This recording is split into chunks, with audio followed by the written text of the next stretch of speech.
देखो, एक जंगल का राजा कौन होता है?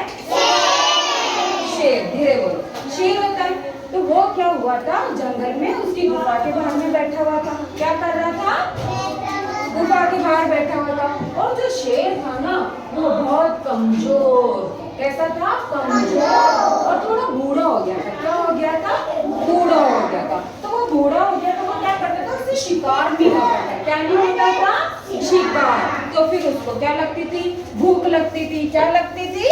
भूख। तो एक बार क्या हुआ, उसकी गुफा के बाहर बैठा हुआ था शेर। तो ये जो गीदड़ है, ये आया वहाँ पे घूमता घूमता, जंगल में घूमता घूमता गीदड़ उसकी गुफा के बाहर आ गया। कहाँ पे आ गया? गुफा के बाहर। अब क्या हुआ भैया, शेर ने उसको देखा। किसको देखा? गीदड़ को देखा। तो फिर उसने, शेर ने गीदड़ को बोला कि गीदड़ भैया, आप क्या करो, मेरे पास में आओ और मुझसे बातें करो। तुम मुझसे बातें करोगे तो थोड़ी देर मेरा मन लग जाएगा। फिर उस गीदड़ ने ऐसे सोचा कि शेर तो खा जाते हैं अपन को, तो अगर मैं इसके पास जाऊंगा तो ये मुझे खा जाएगा। तो उसने शेर को ऐसे बोला, नहीं, अगर मैं तुम्हारे पास में आऊंगा तो तुम मुझे खा जाओगे।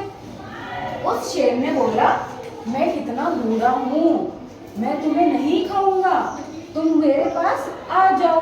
फिर उसने सोचा, शेर ने, उसने गीदड़ को बोला कि देखो, मेरी गुफा के बाहर है ना, पैरों के निशान बने, मुझसे कितने लोग मिलने आते हैं। तो फिर उसके बाद में उस गीदड़ ने बोला, किसको? शेर को, कि हाँ, मुझे पैरों के निशान तो दिख रहे हैं, लेकिन कैसे? गुफा के अंदर जाते हुए, लेकिन बाहर की तरफ आते हुए तो मुझे दिख ही नहीं रहे, है ना? तो इसका मतलब क्या हुआ? गुफा के अंदर तुमसे मिलने के लिए तो लोग आते हैं, लेकिन तुम उसको बाहर जाने नहीं देते हो। ये कह के वो जो गीदड़ था ना, वो वहां से भाग गया। क्या कर गया? भाग गया। तो ऐसे उस गीदड़ ने क्या करी? उसकी सूझबूझ से, किससे? सूझबूझ से उसकी जान बचा ली। क्या कर ली? जान बचा ली। अब बताओ, इस कहानी से हमें क्या शिक्षा मिलती है? इससे हमें ये शिक्षा मिलती है कि जरूरी नहीं है कि हम शरीर से बलवान हो, हमें कभी बुद्धि से भी बलवान होना चाहिए। क्या होना चाहिए? बुद्धि से बलवान होना चाहिए। बिल्कुल वैसे ही जैसे उस गीदड़ ने बुद्धि से अपनी क्या करी? जान बचा ली। क्या करी?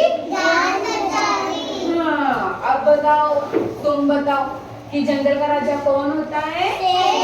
शेर। अच्छा बताओ, शेर से कौन मिलने आया था?